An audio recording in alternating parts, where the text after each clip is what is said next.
Bonjour.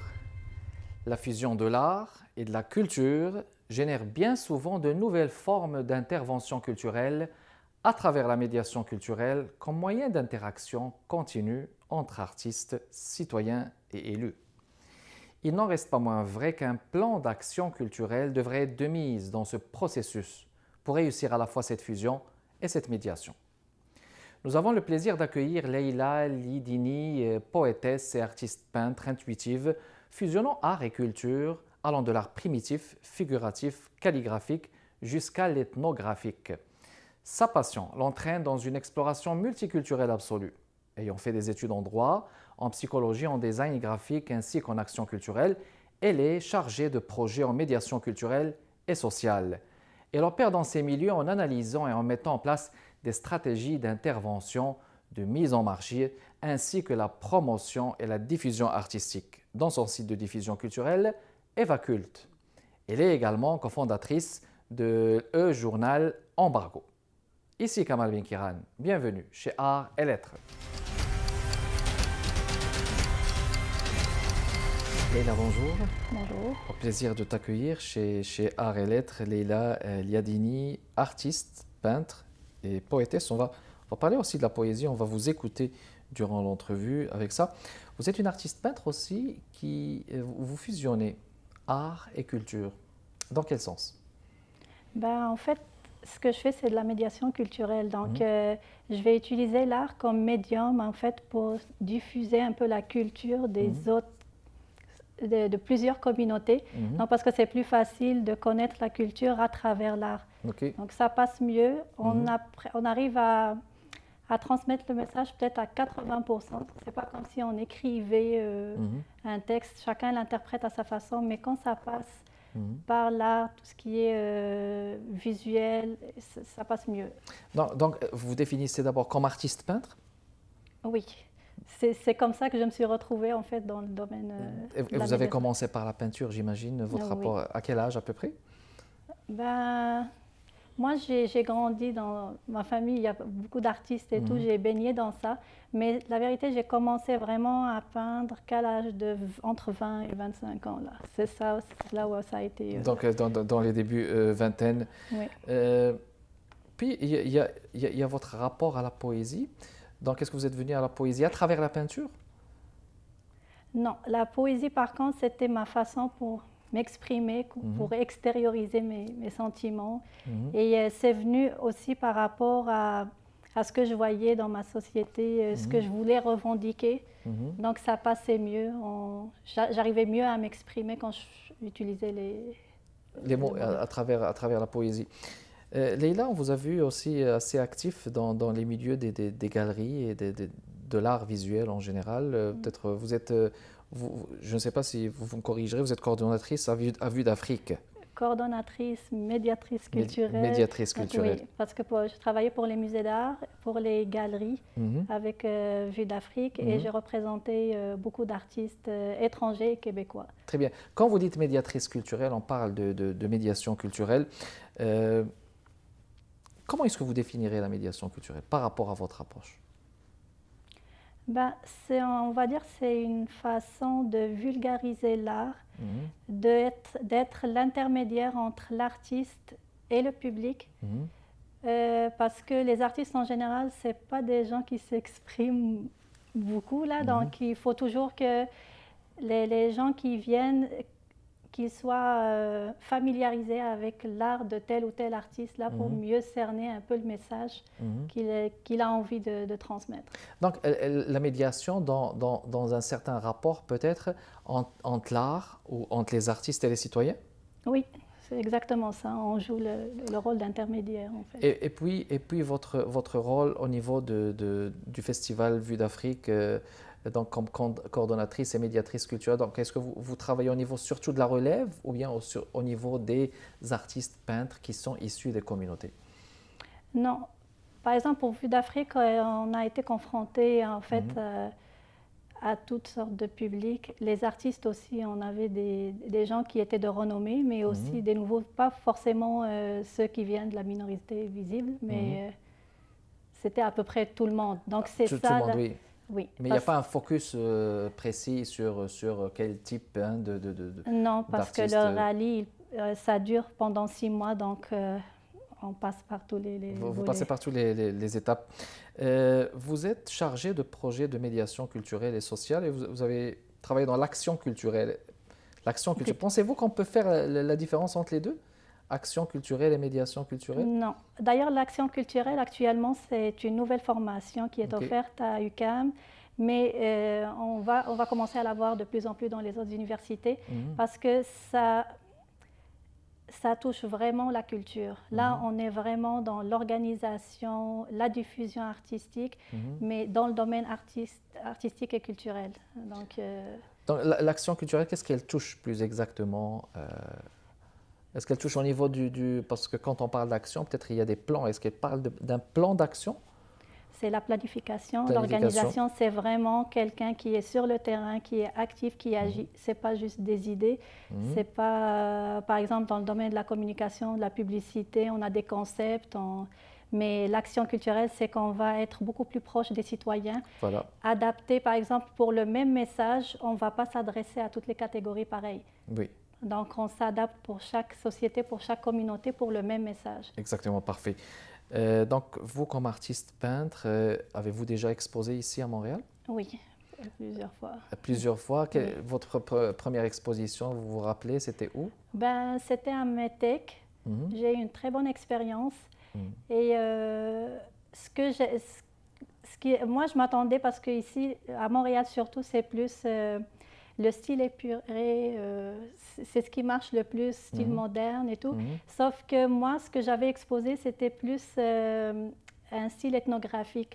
Donc tout ce qui est symbole, tout ce qui est vraiment culturel qu'on retrouve dans les communautés tribales un peu. Mais donc ça ce qui est ethnographique, c'est ce qui est symbolique Oui, moi ça m'a étonnée, je ne m'attendais pas à ce que ça marche, ce que ça a une bonne... Des conséquences. Vous avez eu des gens donc, qui ont apprécié vos œuvres? Exactement. Donc, c'était les tableaux qui étaient retenus là pour l'exposition. Et quelles sont les thématiques qui vous fascinent? Qu'est-ce que vous interpellez comme thématique dans votre art? C'est la culture. C'est la culture. La culture des communautés. Il y a beaucoup de choses les valeurs, les principes, leur façon de s'habiller, de parler, leur vision du monde aussi. Donc, en parlant de thématiques sur les arts visuels, êtes-vous dans le figuratif, l'impressionnisme, le déterminisme? Est-ce que vous peignez juste la nature morte, la nature ou... Non, c'est de l'ethnographie. C'est de l'ethnographie, carrément. Vraiment l'ethnographie, oui. C'est ce qui revient le plus. Et vous avez commencé par ça? Oui. Donc, et puis ça vous a mené très bien. Parfait. Alors, on va faire une pause et on vous revient dans les prochaines minutes, mesdames et messieurs. Restez avec nous.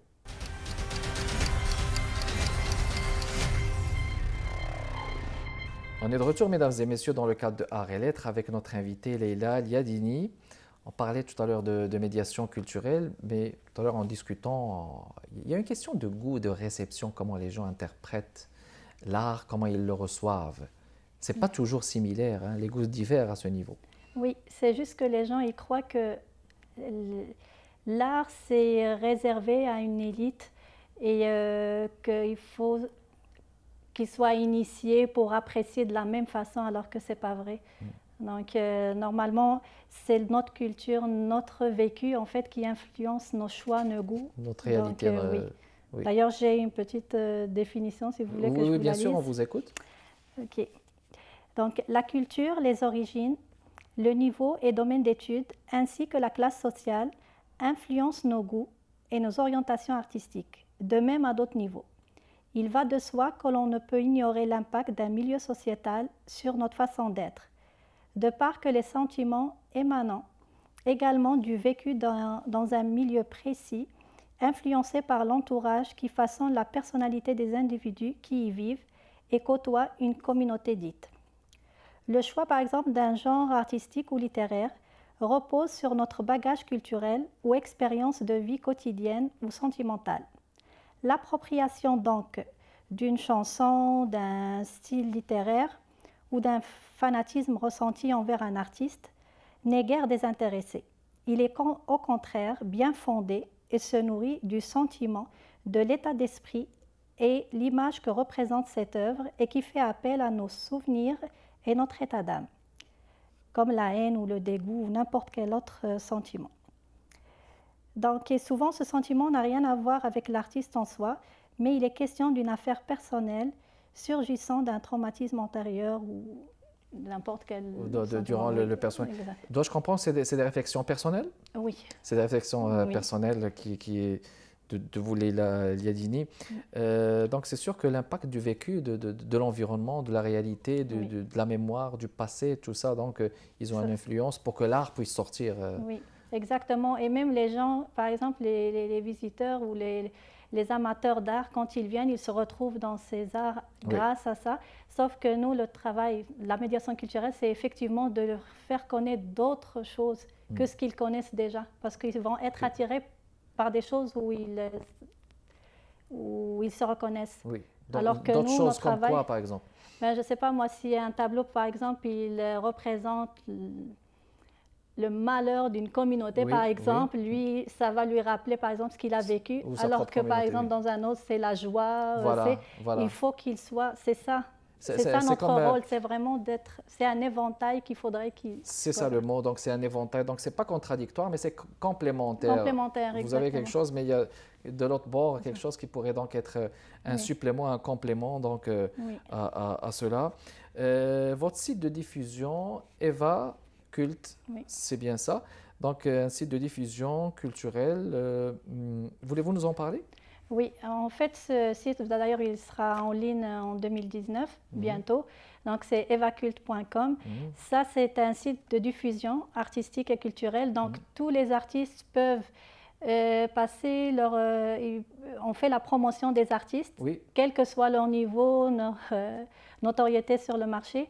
Donc, ils peuvent passer par ce site pour diffuser, par exemple, la promo de leur exposition, comme ils peuvent nous consulter pour avoir, par exemple, des points de diffusion comme galerie ou musée d'art. Donc, et on le fait gratuitement. Gratuitement, ça va leur permettre donc la promotion. Oui, exactement. Donc les gens vont donc reconnaître ce site, ils vont le retenir ce nom, Evacult, evacult.com, un site de promotion et diffusion donc des œuvres d'artistes peintres qui sera opérationnel en 2019. Oui, début janvier 2019. Et puis vous avez été actif aussi au niveau d'un journal, si vous voulez bien nous en parler, le E-Journal Embargo. Oui. Ça, j'étais la cofondatrice du journal embargo.media. Donc, c'est un journal en ligne. Et là, ça parle de l'autodétermination des peuples, toutes sortes d'oppressions. C'est général? Oui, c'est général. Ça touche le monde entier. Ça touche le monde entier. Tout à l'heure, en parlant de cela, vous avez mentionné que l'UQAM est là-dedans aussi? Oui, c'est un journal fait par des étudiants de l'UQAM. Fait par les étudiants de l'UQAM. Embargo, y a-t-il un site? Oui, il y a un site, c'est embargo.media. Embargo.media, que les gens peuvent donc consulter. Alors, justement, ce type d'initiative comme Evacult, comme un journal qui dénonce, parce que là, on parle on dénonce l'oppression quelque part. Est-ce que vous pensez que, justement, il y a un problème de diffusion qui est posé au Québec et il faut qu'il y ait ces produits pour permettre d'aller de l'avant et pousser un petit plus pour qu'il y ait de la promotion en bonne et due forme? Oui. Et d'ailleurs, c'est la raison pour laquelle on a opté pour ce site Evacult, parce qu'en fait, c'est comme ce que j'ai dit tout à l'heure, et c'est ça le rôle d'un médiateur culturel, c'est qu'on parle de toutes les cultures, de tous les arts en fait. Il ne faut pas se focaliser sur un seul genre.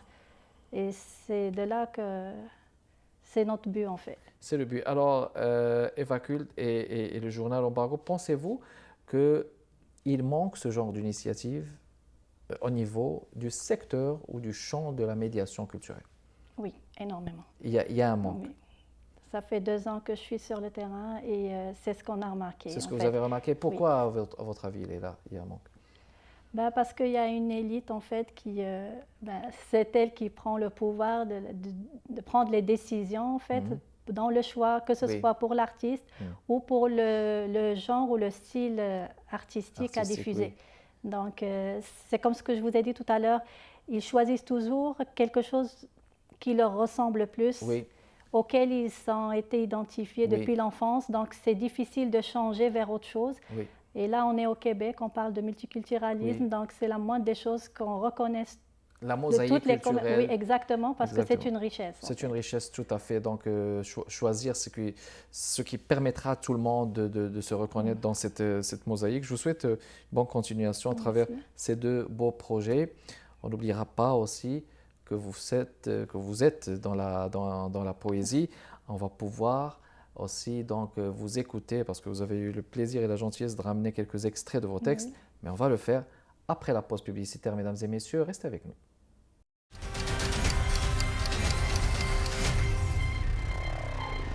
Retour, mesdames et messieurs, dans le cadre de Arts et Lettres avec notre invitée Leïla Yadini, poète et artiste, peintre. La poésie. Donc, comme je disais, vous avez eu le plaisir de nous ramener des extraits. Vous n'avez pas encore publié de recueil? Non, pas encore. Pas encore. C'est un projet peut-être en vue. Oui, C'est un projet peut-être j'ai en déjà vue. publié dans des journaux, mais jamais genre un recueil là, mais j'en ai pas Ça mal pour le viendra, moment. c'est vous qui décidez, c'est vous le chef. On va devoir vous écouter donc, dans des extraits que vous allez vous ramener. C'est à vous la parole. Ok, donc je vais commencer par un poème que j'ai écrit sur le Québec. Ok. Alors il s'appelle Fleur de lys. Fleur de lys avec Leïla Yadini, mesdames et messieurs. Québec, terre où les individus s'épanouissent, au drapeau orné de fleurs de lys, forêt à perte de vue où ils s'évanouissent, tant de lacs et de rivières onduleuses givrées où ils glissent. La neige à flot avec le glas des liens elle tisse, terroir d'érable et flocons scintillants, hâtifs d'hiver et froid constamment. Pour l'œuvre du Créateur, on a fait un serment de chérir cette terre, d'empêcher qu'on l'altère, de préserver ses richesses et d'indigner tout austère. Québec, terre avide de toutes les cultures, d'un œil émerveillé, on pousse des soupirs. C'est un poème dédié au Québec. Oui. Parfait. Vous avez un autre extrait, j'imagine. Okay. Vous pourrez enchaîner si vous le voulez bien. D'accord. Là, c'est Alliance. Là, ça parle un peu des relations amoureuses un peu difficiles et tout. Tu m'infliges tant de souffrances et tu espères de moi encore de l'endurance. Ça fait longtemps qu'avec la vie, je ne fais plus de concurrence. Toi qui ne se fatigue des suppléances, en espérant dans un futur proche avec moi une nouvelle alliance. Les promesses farfelues m'ont fait perdre en toi toute croyance. Et à ton égard, je ne suis désormais qu'ingérence. Au final, j'estime qu'il est temps de lever l'audience. Excellent. Donc, ce sont des petits textes courts. Oui. D'abord, dans un premier temps, pour ce qui est de votre rapport à la poésie, pourquoi vous n'avez pas commencé avec la nouvelle ou le roman? Ça a été juste instinctif pour vous, la poésie, votre rapport au poème? Ben, peut-être c'est parce que la rime et la petite connotation musicale, oui, là, ça m'a... Oui. C'est plus facile, c'est plus léger, la nouvelle, c'est plus approfondi. En tout cas, c'était beaucoup plus simple pour moi de... D'accord. On pourrait vous écouter encore. Okay. Nostalgie. Je ne peux t'oublier, tout ce temps devant ce sablier. De la douleur, tu n'as pu m'épargner. Avec ton amour, tu m'as tué. J'ai beau hurler ton nom et crier, mais toi, t'es le genre à se faire supplier. Que dois-je ressentir pour moi? De la pitié? Car pour toi je vis et je ne peux le nier. Mes veines de mon cœur, tu les as sciées. Ma vie désormais, je ne peux te la dédier, encore moins à toi me fier. Mais sur tes rêves, je vais toujours régner. Excellent. Il reste un dernier. Entre soi. Pour toi, où que l'on soit, mon cœur, que toi il voit. Tu es l'amour auquel je crois. Pour toi, j'ai fait mon choix. Je te le dis à haute voix. Je t'aime et je te promets à tout jamais bonheur et joie. Car en amour, jamais je ne déçois. Pour toi, une belle vie je conçois. Je m'engage à te rendre ce qui te revient de droit. Le jour où on sera entre soi. Rien ne m'arrêtera, car l'amour que je te porte n'a pas de loi. Je t'aime mon sentiment en soi. De mon vivant, de l'amour tu reçois. Parfait. Est-ce que c'est le dernier texte? Oui. C'est le dernier texte. Merci beaucoup de ce partage. Avez-vous déjà participé à des récitals ici où on proclame des textes? Vous savez qu'il y a beaucoup de salons poétiques aussi à Montréal. En fait, moi, j'étais approchée par des compositeurs. OK. pour leur écrire des poèmes d'amour et tout. Parce que D'accord. sincèrement, souvent j'écris des poèmes sur la culture, mais c'était un peu trop sérieux. Des compositeurs dans le sens des gens de Québec, donc Oui, des Québécois en fait. pour écrire des textes poétiques. Avez-vous conclu des projets avec ça? Ben, il y en a un qui a été fait il y a juste 2 semaines là, avec un compositeur et j'attends de voir qu'est-ce qu'il va en faire comme. Ben, il cherche encore les mélodies là. Donc, je vous souhaite une belle chance avec ça. Leïla, comment voyez-vous l'apport des communautés ou la contribution des communautés pour ce qui est de la poésie, des arts, de la littérature en général? Ben, on n'en voit pas souvent. Ça reste assez. Je dirais qu'on va revenir encore à cette idée de l'élite qui va. C'est plus eux qui vont aller chercher, par exemple, quand ils veulent un peu de diversité, là, ils vont chercher les autres communautés et savoir s'ils ont quelque chose à proposer. Mais sinon, moi, je ne vois pas beaucoup de communautés qui prennent de l'avant là pour. Mais pourquoi, à votre avis? Parce que vous savez, l'effort quelque part aussi, ça se paye, c'est nécessaire pour pouvoir défoncer certaines portes. Ben, ce n'est pas tout le monde qui a de l'endurance, qui a de l'endurance, c'est ça. oui. Mais ça, c'est un domaine où il faut vraiment être. Il faut que ça soit une passion pour la personne pour qu'il y tienne. Justement, la passion elle se travaille, mais les obstacles, il faut y aller de l'avant. Leïla, est-ce que vous avez des projets d'avenir?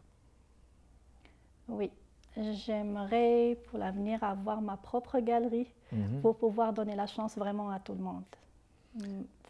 Ça, c'est parce que je crois en la richesse de la diversité. Donc une galerie exclusivement dédiée aux arts visuels à Montréal. Oui. Est-ce que vous avez commencé les premières démarches? Est-ce que vous avez vu auprès de bailleurs de fonds? Vous savez qu'ici... un peu le marché, mais ça demande beaucoup de fonds. Donc, mais c'est un projet que j'y tiens et je pense même si j'arrive pas à le faire toute seule, je vais chercher mes collègues pour qu'on puisse monter quelque chose. Toujours dans un cadre de médiation culturelle? Toujours, oui. Toujours dans un cadre... Toujours, et tout le monde sera le bienvenu, québécois ou étranger. Excellent, excellent, Leïla. Est-ce que vous avez un site web, peut-être des coordonnées à communiquer, on ne sait jamais? Avez-vous un site web personnel, oui?